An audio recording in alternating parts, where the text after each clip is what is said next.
Hello again, Entrepreneur Middle East at STEP Conference Dubai 2026, day 2. And I have in our booth very interesting person, very inspirational, personal and professional journey, Roy Abdo. Let's start from the beginning, Roy. Tell us, you're from Lebanon, Yes. went to the US early. It wasn't easy. Tell me that story. Thank you, Tamara, for having me. What a great event. My story started in 2006. I was studying in Lebanon. I was supposed to go to Greece for 3 weeks. And then I land in Athens, and the program director goes, Roy, I hope your family's okay. I'm like, why? It turns out I was one of the last plane to leave Lebanon before Israel bombed the airport. Here I am, 20 years old, stuck in Greece. I can't go anywhere. I was lucky the program director got me a scholarship to go to school in the US. So I packed my stuff, $30 in cash. I land in Missouri. Have you been to Missouri? Crazy place. I've never been. I've never heard of it, right? Yeah. I'm walking out of the airport. I think to myself, I hope the money is enough to get a bus or train or something to go from the airport to the school. I have the address on a piece of paper. As I'm walking outside, I see a sign, Welcome Roy. I'm like, who knows me in Missouri? It turns out people from the school knew my story and went to pick me up from the airport without even knowing me. That's how my journey started in the US. So I did the semester there, but as you know, Lebanon is very unstable. So I wanted to stay in the US, but I couldn't get loans or scholarship because I'm not a US citizen. So my story in media started in 2007 when I woke up and I realized, how can I pay for my undergraduate in the US? I can't get loans, I can't get scholarship because I'm not a US citizen. I'm not going to make my parents pay for it. So in 2007, I had this idea, how can I reach the most amount of people and least amount of time to help me?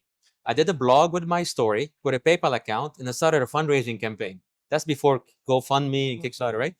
And I started asking people for donation to help me raise for my tuition. And within a month and a half, I was able to raise $35,000. That paid off my entire undergrad.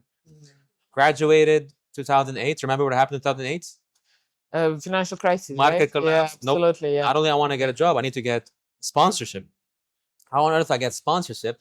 And this is when I always tell the story about one of the most interesting encounters I've had. I was dog sitting, house sitting, fixing computer, teaching Arabic. And I walked this guy's house, Tamara. I see his photos of everyone famous you can think about.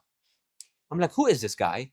He comes back. I ask him what do you do. He goes, I'm a lobbyist. I'm like, I don't know what that is. I want to be one because I want to be successful. Yeah. So I told him my story. He told me this sentence: people don't hire resumes, they hire people. Figured out a way to meet more people. I'm like, okay, how can I meet more people? And that's the story I always tell to the founders and the people we work with, like meet more people, connect. I went on LinkedIn, I sent about 1,000 messages. And out of those thousands, I got 3 people to respond. That's how I got my first job in the US in media. Okay. And I was media started. If I can just stop for now, because the story, I enjoy writing about startups and companies because they hide a beautiful personal story behind it. And I've been covering startups in the UAE from 2012, and I've seen extraordinary, not only companies and careers, but lives unfold in front of my eyes. And this is the story like that. And the truth is that before they are founders of their companies, they are entrepreneurs and founders of their own lives. And this is one story of that kind. So tell me, when did the story of your company start?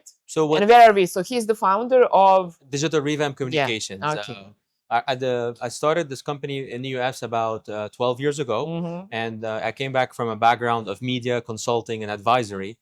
From Booz Allen to Gallup to the World Bank, also my backgrounds. And I realized there's a niche in the space where in today's world, people are the new channel.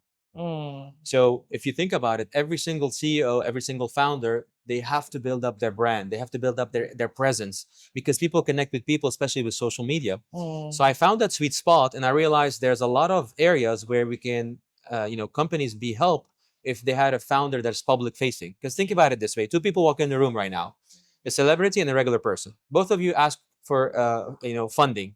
Who are you going to trust more? The one who you know more about, and you know more about celebrity, at least about their media profile. We don't know whether it's true. But funny or not, you don't. You think you know, right? Yeah, so that's the idea. And I tell them perception is reality in a lot of places. Because if you perceive you know the person, there's actually a study on this. People who watch a lot of television, they think they have a lot of friends. See what I mean? Yeah. So that's how we got started in this space. And we start, the idea behind it is a lot of companies in today's world think they need to be everywhere in terms of communication. And my biggest advice, I always say, figure out where your target customer is spending their time. Because you might not need to be on Instagram. You might just need to be on LinkedIn. You might not be only on email. You might need to be on YouTube. That's the idea that how I got started, because I was obsessed with the customer and mapping that customer to what we call a digital customer journey, figuring out where they're spending their time, how they're spending their time, how can you intercept their attention? Because attention is the highest currency in the moment.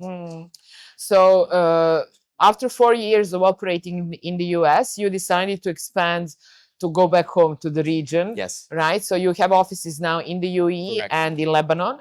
Correct. Tell me about setting up in the UAE, setting up in Lebanon, expanding an iOS business here. Yeah, the UAE is one of the best ecosystems at the moment in the region.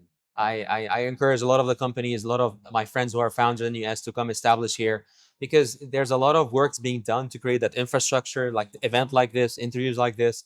It's a place where there's a lot of emerging talent and emerging opportunities. So it's been a great working here. We already have a couple of engagement here and a couple of companies we're advising in terms of communication and media. And I would say like it's just the beginning of this. I see a lot of potential here. And about setting up a business in Lebanon, in the UAE, any dos and don'ts for other US companies or international companies? I would say the best thing, I would say, UAE has by far the fastest way to establish business, between the free zone, between the abilities they give you on the portals, the digitization that they implemented. Lebanon's still far from this. So the way it was much more easier for us to expand in UAE, and establish our offices, build relationships, get into like become part of considered to be part of our FP processes to get some of the proposals. And the way I think about it, for any organization here, the media landscape is still also very raw in a sense. Yes, there's a lot of emerging talent, but think of it this way: how many CEOs you know here versus how many CEOs you know on the US side? The way I look at it, executive branding, executive positioning, the thought leadership is still emerging, and even think from a language stuff. Arabic is a main language here. How many AI tools exist for Arabic? Yeah. The opportunity still, there's a lot of things to be built out, because we need those solutions. Like, why do you only have transcription softwares for English? There's a couple for Arabic, but they're not mainstream. So the way I think about it, the technology is bringing everybody down to be using it. Like when I told my mother about 10 years ago, you're going to be using Instagram, she's like, me, I don't have time for it. Now she's sending me DMs, So that's just talking about like my own family, right? Think of everybody else around you. And the way I look at it, LinkedIn is one of the most underutilized platforms, especially in the region. So I'm always recommending, even for yourself or even for everybody, start producing content. Because take a guess what's the percentage of people. But what's your view on you people using LinkedIn as Instagram now? I see more and more photos. I don't get where that's going. Yeah, I don't recommend that. Yeah, I think exactly. LinkedIn is almost your professional resume, Exactly. and the story of how you're becoming. Yeah. So don't stress over creating polished content. Create the content of how you're becoming that person, working on that person, the research you're reading, the engagement you're doing, the events you're attending. And I always say, they take a guess the percentage of people create on LinkedIn. What's your percentage guess? The creators versus consumers. Much lower. 1%. Yeah, exactly, right? Yeah. 1% people are created on LinkedIn. So if you think you're gonna cram everybody's feed, no, you won't. There's a lot of people not creating content. But maybe LinkedIn is not for that, right? It is, because this is where thought leaders produce a lot of content. This is where executive positioning begins. If you right now were about to go meet a company or you want to see somebody, what's the first thing you go check? LinkedIn, yeah, true. Done. Yeah. And would you ever go to meet somebody without looking them up? Would you? No. The average person is being looked up 2 to 3 times a day. The average person. Think of a founder. Think of a CEO. Think of a recruiting person. Think of all those people. They're being looked up every day. So it's your responsibility to build that brand and what you want to be known for. Tell me about, since we're here, let's focus on which platforms would you like entrepreneurs, founders, people in the UAE and the whole region we are now addressing to focus on. Is there anything new emerging, some interesting tips that you can give us? 2 things that I always recommend.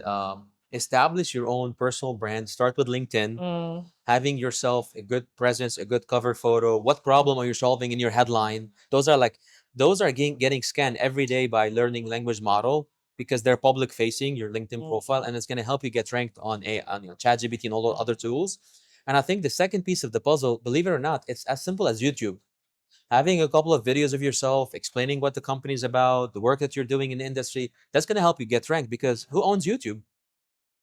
Google, right? Yeah. And a lot of people forget that, and they focus so much only on Instagram. But you know, a lot of people are not publicly on Instagram, and a lot of people use Instagram for their families, So right? it's still more private feel. There's more private to it. Mm. Versus LinkedIn, it's your public resume, public identity. Yeah. Build it up in a way where you don't have to build a personal website. We used to be in a place where people build their own personal site. You don't need it at this point. You can get yourself a good LinkedIn profile. Some people recommend X. I think X is a very niche for specific audiences. Again, think what I told you. What the first thing I always recommend to every company or every organization, every person we work with, let's backroll. Okay, who are you trying to reach? Where they're spending their time? Why they're there? Are they there to be entertained, educated? Are they there to be informed about some information? You might have to start a Substack. Are you familiar with Substack? No. It's a new platform that's emerging in the US. It's a newsletter platform where you literally can subscribe to interest-based newsletters. So the way I think about it is whoever has interest can subscribe to your Substack. It's a long-form content. The common mistake that I see, Tamara, and this is people focus so much on short-form content versus you build trust so long-form content. Like think of this interview. It's a long-form content. It's not just 2 tips that I said. Yeah, exactly. And the way I look at it, for founders, for executives who want to build that authority, they need to have a longer form content that where it can be on YouTube. Take those clips, put them on your LinkedIn, and make sure you're actually hit the ICP, the ideal customer persona, very well in your messaging. Interesting. So from the story of a man, a young man who took the last flight from Beirut to Athens with only $30, ended up in the US. Thank God, graduated from the university, built a company now, managing a company of 60 plus employees in 3 countries, the US, UAE, and Lebanon, Beirut, Lebanon. So what's next for you? You know, the way I think about it, it's the most interesting time to be alive with AI reinventing a lot of things. The jobs we have today are going to be transformed, being transformed as we speak. So when I think about the future, I'm always thinking, one of the best lines I've heard one of my mentors is, you have to put yourself out of business before someone else will. So think in my line of space, we're doing strategy on communication, we're doing content, we're doing strategic messaging, outreach. I'm always looking for who's disrupting each of those spaces, either invest with it or be part of it or be aware of it. Because what's next is going to be who's building the next phase of this. I mean, if you think about the traditional agencies, they used to exist before digital communication. It was a different model of television, placement ads and stuff. Then digital comm came. Now AI is coming and disrupting everything else again, right? So I think the recommendation for myself that I had is put yourself out of business before someone else's will, because the age of media is transforming. And I still think, but what I think about is what's not going to change is people still want to connect. People still want to build things. People still want to be around other people building things, to sell things. Someone still needs to buy things. So I'm always thinking, what cannot be disrupted by AI or still have a place even when AI exists? Like us having this interview. But that's what they say, go back to being human.